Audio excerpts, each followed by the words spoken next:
had this text I don't think I was supposed to get, and it said his name. Nice to meet you. How are you? Nice to meet you. Hey guys, and welcome to Little Black Book. You know what time it is. Doing a Married at First Sight review. First will be a summary with Amelia and Bennett, and Christina and Hughes, and then we'll talk a little bit about Miles and Karen. We'll talk also about Woody and Amani, and also talk about Olivia and Brent. But let's before we go any further, make sure you like, share, subscribe, click on the bell button for the notification of the uploads, and for those of you returnees, you got the minerals, you got the minerals. Alright, listen, hey, make sure you join the Mineral Gang, you know. Join the Mineral Gang if you're brave, powerful, courageous, and of valor. You understand? Alright, cool. So, just talking about obviously this season's Married at First Sight, really like the fact that I think the couples seem to have a bit more continuity than they did in the last season. I think last season's selection, if I'm honest, was abysmal, and I mean that in the most polite way. The selection was all over the place, and I think we saw that from very early jump. What I would say, obviously, for this particular episode, the problem child for us, I think, out of all the couples, maybe for me, I think there's two couples that are problem childs potentially: Olivia and Brett, and also Christina and Henry. And the reason why I believe them two are, I would call them as problem childs, is because Brett's ego at the moment is still recovering from the fact he got battered by an ex-girlfriend who cheated on him. I really believe that the reason why he's so ostentatious and so adventurous and so out there, and even to the point where he's almost being on the verge of uncomfortable and being highly annoying and competitive, I would say it's because of past hurt and trying to prove something to others and himself. He's making up for the pain that he feels by being bravado, right? And oftentimes we do this as a shield. It's a defense mechanism to make sure, to make the world see that we are okay. Even though the world never saw, the world didn't see us get hurt, but we are aware of the wounds that we are feeling and what's been done to us. And sometimes what happens is, in order for one of the ways that we try to recover is by being extra brave, because we felt like we've been harmed or hurt, and we felt like, we know, our power's been stripped of. And so now you take everything into your stride and your hands, and you do sometimes behave as Brett did with Olivia. Now, Olivia seems like a very sweet girl, and I don't know if she has the ability and the capability to rein that devil, I would call, in him. And when I say devil, I mean that not in a way, spiritual way, but I'm talking about the dark side of Brett in. Can she will that in? Because he seems to be dropping bars everywhere. Even when a waiter came past, he started dropping bars on the waiter. I don't know if she can handle that. I don't know if she can will that in. If she doesn't, problem child. We've got Christina and Hughes. I think the problem here is not the fact that any of these two are problematic. I think the ideology from Christiana may be problematic. Her idealism of what she expects from a man in terms of this blonde, 6 foot, hunky, blue eye kind of guy, her Prince Charming to come and collect her, doesn't exist. Now, Henry is not immediately the outgoing, spontaneous type, blah, blah, but Christina's attitude could be a problem. I see that, when I say attitude, sorry, I should rephrase that. Christina's anxiety, because we saw it up in the party, well, we saw it up in the bachelor night, if you want to call it. I say bachelor, what's the hen night for the ladies, right? And you saw the anxiety when it plays up, what happens, right? I'm not even drunk, like this is just me. Yeah. I start getting anxiety. I don't do this. What do you guys? And also, not only that, you know, we saw when she was doing the wedding stuff, and again, we'll go deeper into it, we saw also this behavior where, you know, she couldn't decide, and then she became frustrated, and she became anxious, became annoyed, and the nervousness and the weight of the fact that she knows that they're going to get married in a day or two, or she said a week or two, whatever they're going to get married in, is beginning to dawn on her. And now that shows me that this shows us a level of, you know, how do you react under pressure? How do you react under stressful situations? These things are telling and they're showing. And so I don't know how Henry's going to handle that, because Henry's more of a sturdy body. You know, the guy is just consistent. He seems to be a level-headed kind of brother. He isn't your overly he's not your overly funny. You're not your overly adventurous. I think I'd probably need someone who can kind of push me in ways that maybe I need to be pushed. I'm ready to take the next step, and I think this is incredibly risky. And He's not your overly life of the party type of guy. He's a very mellow, I would call it phlegmatic, go with the flow type guy, but is willing to live a life. He understands that life is short, you know, with what he's experienced. But is that enough to convince a Christina who, you know, seems like she knows what she really, really wants and what she wants out there?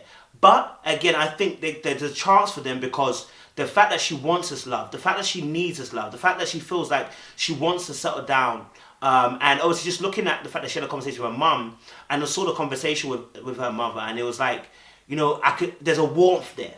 There is a warmth there. There is some warmth there that I believe Henry can tap into. And I hope he does. I hope he's able to stick it out enough to tap into that warmth.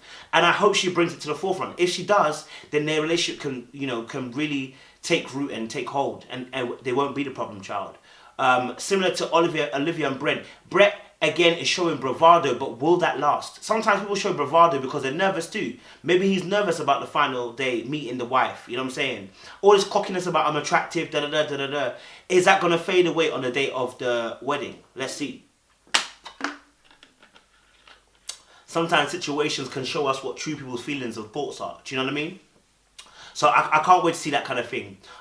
Briefly, just want to touch on Miles and Karen. I thought Miles is a very resound, very grounded individual. Really think they can go far. Only if, problem child again, only if Karen is going to be okay with age. Now, I don't expect her to be okay with age. If I'm honest with you, an older woman going after a younger guy by 4 years, I can understand her apprehension. I can understand her anxiousness. I can understand her trepidation for going into this, because when you really deep it, we always joke about how women mature faster than men, but not only that, it's hard to find a good man, and it's hard to find a good man that's mature.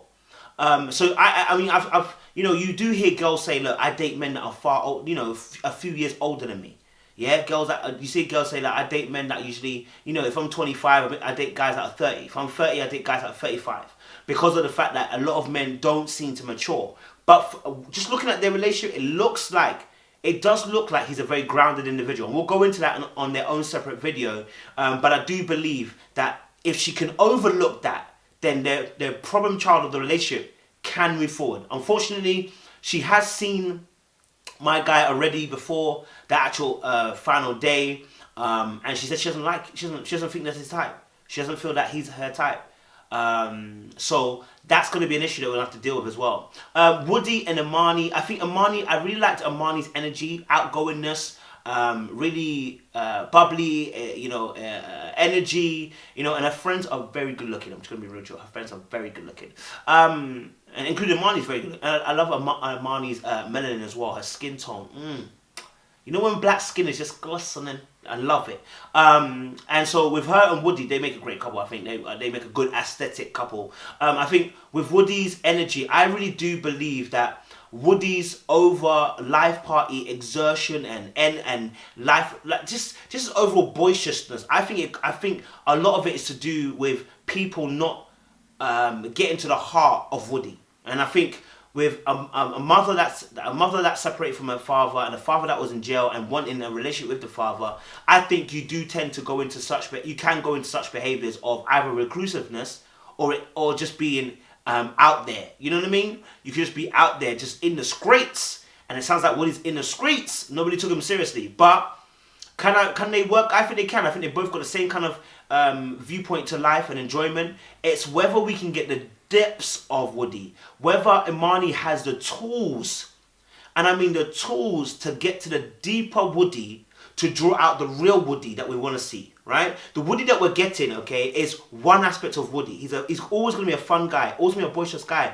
but can we get the real Woody? Can we get the Woody that's deep? Can we get the Woody that tells us his true feelings and how he feels and what he's on? Because I believe the boisterousness, the seemingly always going out and partying and amongst women and all of that is to avoid a conversation around the real true feeling of being inadequate or being left behind or not having a relationship with the father, feeling like you want attention. All that thing all plays a part into going into, I would call it, attention seeking mode. And I'm not saying that he's trying to seek it on purpose like that, but it's a part of the reason why someone could be so out there. You know, even me myself, I'm quite a boisterous, out there kind of guy, and I'm aware that their childhood, I wanted more attention, and that so therefore there is an element of that plays into my behavior now. You can't deny it, you know. So I think that's another interesting area to look at as well for Woody and Imani.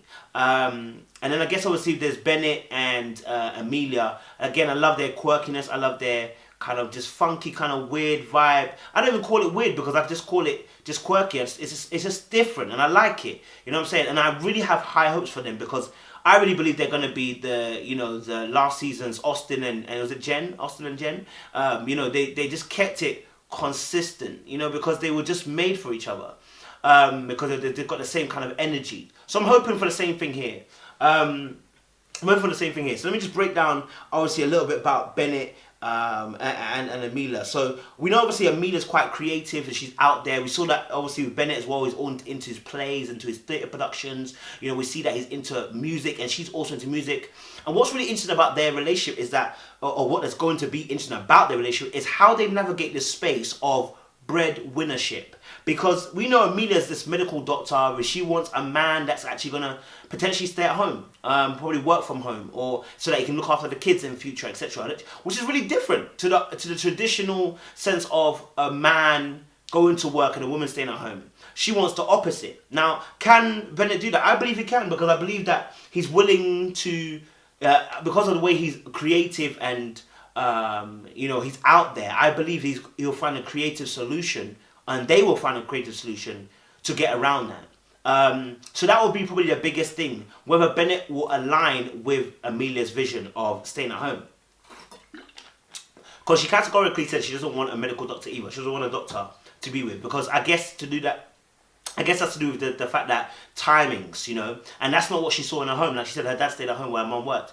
The timings of things. So knowing that if you're a medical doctor, you don't have much time. So imagine you have two medical doctors or two doctors in a family or in a relationship. There's not much time that's going to be spent with each other because majority of the time is being spent at work. So I can understand that. Coming home to someone who will be caring, nurturing, loving, embracing, supportive. I can understand that vision of Amelia and what she wants and why she wants it. And then obviously as well, you know, she mentioned about the fact that she knows she falls in love once a day, and now she's trying to change that. And it's interesting because I feel like someone who says they fall in love once a day, really for me, is somebody who, you know, hasn't experienced love that much. Because falling in love every day really is not somebody who's falling in love at all.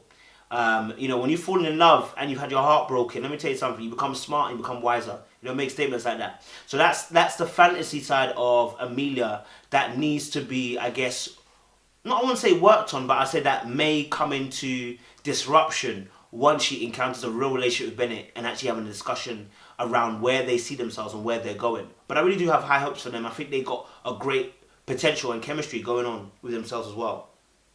And also as well, I love the fact that, you know, even later on we see him in a tux and he's talking to his friends and he said, like, I don't know if this tux looks like it's too much. I think he was saying aristocracy. I don't know if he said that word. Something to do with that anyway. He didn't want to look like he was too rich, right? He wants to show that obviously he's quite pious. He's still quite, you know, humble and down to earth. And I thought that was quite. You know, I like that. I like the fact that he's thinking about that. I love the fact that he's even thoughtful enough to think to himself, I don't want to come across as that type of guy. I'm a down to earth kind of guy. I want to chill. I like my vibes. So he's already thinking about, obviously everyone thinks about their image when they're going to first meet, but I love the fact that that's what he was thinking about. Look, I don't want to look a certain way, I want to look like this, because I want the mindset of the individual to understand, I want you to want me, not my finances, not my money, not my wealth, I want you to want me for me, you know, and I love that, yeah? And then we have Christina, and then we have Henry. Now, Henry, you know, he said obviously, you know what, he used to be a fat kid when he was younger, and that's just going to play a big part in it. He was a bit of a fat kid when he was younger, but his mind hasn't transformed, which is really odd, because oftentimes when people, well, I say odd, anybody who's been fat as a kid and then becomes stunning later on can testify to the fact that there is an ounce of humility that those type of people have, that other people who were born good looking, or good looking in school, good looking in secondary school, good looking in university, good looking all their life, there's a different set of mindset that we get when we didn't have that bringing. I was a little heavier back when I was younger. I lost a decent bit of weight, but my confidence has never really gotten better over time. That upbringing, we didn't have that advantage of being so good looking, and so I understand his point that, you know, his mind's not really transformed, but eventually the mind has to catch up with what you're looking at. You know, if you've transformed the body and you're looking amazing, you know, you sound amazing, you got a great job, you know, you're just adding things to you that add a value in the worldly sense, then the mind should also begin to shift if you're feeding it the right way, right? So we're seeing that we're seeing something that could be very, very interesting in terms of himself and Christina. Has he got enough confidence for Christina? Has he got enough bravado for Christina? Has he got enough energy for Christina? Because he's quite a very chill and mellow, phlegmatic type of guy. If you don't know phlegmatic, it's just one of the temperaments. They go with the flow type of people. They don't like to have arguments. That's chill. You understand? Cruise with it. You know what I mean? So for me, it's interesting to see that and to know that as well. I think what would also be very, very good in this instance also is looking at the fact that you know, with Christina, you know, she wants to feel the love of someone, and you know, she asked her mum to even walk her down the aisle, which I think is really, really cool. Like, because, you know, asking your mum to walk down the aisle means that you really do hold your mum in high regard. And the fact, obviously, the matter is, I don't know what happened to her dad or father. I'm not sure. I didn't really hear that part of it. Maybe they said it, maybe they didn't say it. But that's going to be also an interesting play of things as well, because the mum is a very bubbly, energetic kind of person. What happens to the conversation in between the time where what have you learned in the period of time where the father figure seems not to be home, and how does that impact on someone like Henry? Because I don't remember hearing about his parents. I saw about his friends. I know his brother's away and stuff like that. What's the kind of impact that has on the way that you look at relationships? You know, we always say this at the beginning of Married at First Sight every season. I want to know how that's going to impact their relationship. Because like I said, Henry's a very sturdy guy. Is she looking for sturdy, or is she looking for, I'm looking for sturdy with a bit of fun? And if Henry is just sturdy, but no fun, we're going to have a problem. You know what I mean? But even, you know, I was looking at the way she even dressed, even one of the scenes, I was like, I mean, she herself is not very ostentatious, you know, or, you know, very loud and boisterous with her clothing. So, I don't know. She will probably maybe want somebody also who's going to be extroverted. He's looking for someone who's going to be extroverted. They're going to have to find a way to be extroverted together. You understand? So, yeah, I mean, them two, obviously, it's really interesting. I like the way they flow and stuff. Hopefully, she won't be looking for the hunky-dory Prince Charming, and she'll actually be okay with someone like Henry, who seems like a very good catch. And I noticed, obviously, that he's always in formal shirts. And they're not very aggressive on the conversational aspect either. Himself and Bennett are not very talkative like that. They talk when they need to talk. Do you understand? Because when I saw in the group with the boys, with Woody and Brett, and obviously as well my guy, I forgot his name now, and Miles, we saw obviously that fact that, you know, they didn't talk. They stayed in there. They were on the same place, but they weren't talking. Bennett and Henry stayed pretty much quiet, just watching, observing. So they're obviously very much observative type of peoples who then make deductions and analytics and stuff like that, and then they speak. Or when they feel like they're being overpowered, they just you know, in order to keep the peace in the group, don't say too much. And that's cool. I get that as well. So, yeah, I really look forward to seeing their relationship. There's nothing to say too tough right now, because, like I said, it really depends on, you know, what they're gonna. It really depends on whether Christina can bend with her ideal man, and that's going to be okay with that. It's going to be interesting to find out what's going to happen with Olivia and Brent. I think with that, the cockiness, can she tame the cockiness? Or will it be something that will be her own undoing? Will Woody be open, honest, and transformative in the conversation he's going to have with Imani, and actually allow Imani into his heart and not block her out and be the party boy? Another question to ask. Will Karen be able to overlook the age situation with Miles? That's another question we have to ask. Find out on the next episode of Married at First Sight. I appreciate you guys. Watch out for our other videos. We're going to do some breakdowns on the other couples as well. Like, share, subscribe. We appreciate you.